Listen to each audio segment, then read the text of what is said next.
네, 오늘은 상속세 신고할 때 기본 공제 몇 개만 챙기면 되겠지 했다가 세금이 수억 차이 나는 포인트를 딱 네 파트로 정리해서 말씀드리겠습니다. 네, 특히 오늘 첫 번째 파트에서는요, 한국대 계산을 대충 5억 빼고 세율로 생각했다가 초반부터 방향이 갈리는 지점, 바로 상속세 계산 흐름과 기초공제 플러스 기타 인적공제, 그리고 일괄공제 5억, 이것부터 다겠습니다. 네, 생각보다 여기서 이렇게까지 차이가 날 수 있어? 이런 말이 나올 수 있는데요. 가상의 케이스 하나로 시작을 해보겠습니다. 아버님이 돌아가셨고 상속인은 자녀 두 명이 있습니다. 그중 한 명은 장애인입니다. 네, 상속 재산은 아파트 20억, 그리고 아버지 사망으로 지급된 사망보험금 1억 원, 이렇게 딱 두 가지라고 해볼게요. 보통 이때 상속인인 자녀분들이 이렇게 말씀을 하시는데요. 상속세는 아파트 가액 20억에서 5억 빼고 세율 적용하는 거 아닌가요? 다들 일괄 공제 5억을 받는다고 하던데요. 이게 제일 흔한 출발점입니다. 그런데 여기서부터 갈립니다. 왜냐하면 상속세는 한 줄 계산이 아니라 계산 단계가 여러 단계이고요. 그 단계마다 어떤 건 상속 재산으로 들어가고, 어떤 건 공제로 빠지고, 어떤 건 나중에 더해지고 구조가 복잡합니다. 그래서 오늘은 딱 두 가지만 잡으려고 합니다. 첫 번째, 상속세 계산 흐름.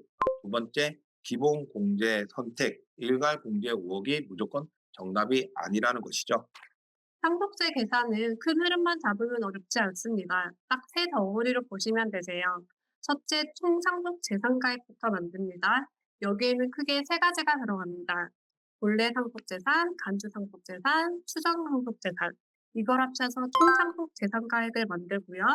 여기서 비과세 상속재산가액이랑 과세가액 불선입 제도를 뺍니다. 그러면 과세 대상 상속재산가액이 됩니다. 셋째 단계가 중요한데요. 가세 대상 상속재산 가액에서 공과금, 장래 비용, 채무를 빼고 사전 증여 재산을 더하게 됩니다. 이렇게 해서 최종적으로 상속세 과세 가액이 나오게 됩니다. 그리고 실무에서 제일 많이 실수하는 게 뭐냐면요. 바로 간주 상속재산입니다. 네. 민법상 상속재산이 아니라고 하더라도 상속이나 유증 등에 의하여 취득한 재산과 경제적 실질이 같으면 해법은 상속세 과세 대상으로 봅니다. 네, 대표적인 게 보험금이죠. 많은 분들이 보험금은 상속인의 고유 재산이니까 상속 재산에 포함이 안 된다고 생각하시는데요. 네, 그런데 피상속인의 사망으로 인하여 받는 생명보험이나 손해보험의 보험금 중에서 피상속인이 보험계약자인 보험계약에 의해 받는 보험금은 상속재산으로 보아 상속세를 부과합니다. 네, 오늘 케이스에서 사망보험금 1억이 딱 그 포인트가 될 수 있는 거죠. 처음에 아파트 20억만 보면 되지 않나 했다가 보험금이 들어오면서 과세 가액이 달라지는 경우가 꽤 많습니다. 자, 이제 공제에 들어갑니다. 상속세는 과세가액도 중요한데 공제에서 더 크게 갈리는 구간이 있어요. 기본공제는 원칙적으로 첫 번째, 기초공제 2억과 기타 인적공제를 합한 금액, 두 번째, 일괄공제 5억, 이렇게 둘 중 큰 금액으로 적용합니다.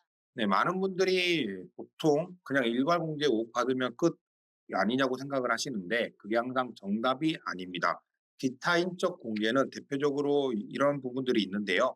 자녀 공제는 1인당 5천만 원이고요. 미성년자 공제는 19세까지 남은 연수에 곱하기 1천만 원, 연로자 공제는 65세 이상 1인당 5천만 원, 그리고 장애인 공제는 기대 여명에 1천만 원을 곱하게 되는데 오늘 케이스의 핵심은 이겁니다.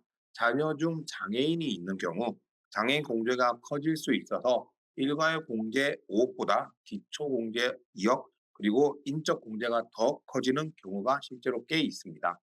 네, 예를 들어 보겠습니다. 자녀가 30살 아들, 31살 딸 장애인 이렇게 두 명이라고 가정하겠습니다.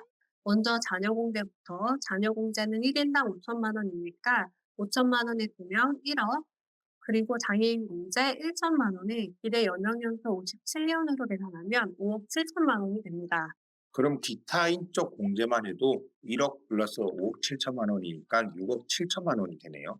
네, 여기에 기초공제 2억을 더하면요. 기초공제 2억 원 플러스 기타 인적공제 6억 7천만 원, 총 8억 7천만 원이 됩니다. 그러니까 이 케이스에서는 일괄 공제 5억 원으로 고정해 버리면 공제를 5억만 받고 끝나는데 기초 그리고 기타 인적 공제를 합하면 8억 7천만 원을 공제받을 수 있는 거네요. 네, 차이가 3억 7천만 원입니다.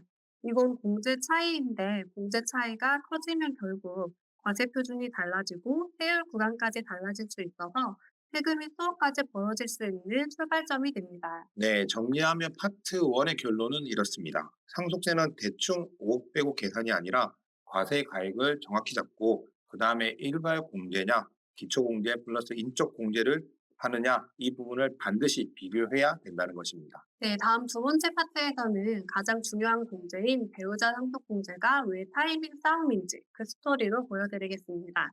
감사합니다.